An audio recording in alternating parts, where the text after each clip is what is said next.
భీష్మాచార్యుల వారి గుండెలో దిగబడిన బాణానికి భీష్ముడు రథంలో పడిపోయాడు. సారథిని చంపేశాడు పరశురాముడు. ఇక తర్వాత భీష్ముడు పడిపోవాలి. ఎంత స్వచ్ఛంద మరణం అన్నా ఇక లేవకుండా కొట్టేస్తాడు. వెంటనే అకస్మాత్తుగా 7 బ్రాహ్మణులు వచ్చి ఆ రథం యొక్క కొయ్య మీద, అటు ఇటు ఉండేటటువంటి ఆ కొయ్య మీద కూర్చుని, గంగాదేవి తెల్లటి బట్టలు కట్టుకుని వచ్చి కూర్చుని రథాన్ని నడిపించి ఆకాశ మార్గంలో తప్పించేశారు.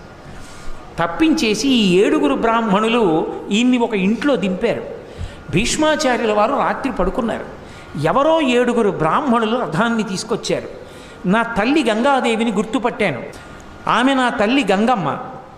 ఈ 7 బ్రాహ్మణులు ఎవరు అని ఆలోచిస్తూ పడుకున్నాడు. ఆ రాత్రి వాళ్ళు కలలోకి వచ్చి, మేమెవరో నీకు తెలుస్తుందిలే, నీకు ఒక అస్త్రాన్ని ఉపదేశం చేస్తాను, దీని పేరు మోహనాస్త్రం. ఈ అస్త్రాన్ని ప్రయోగిస్తే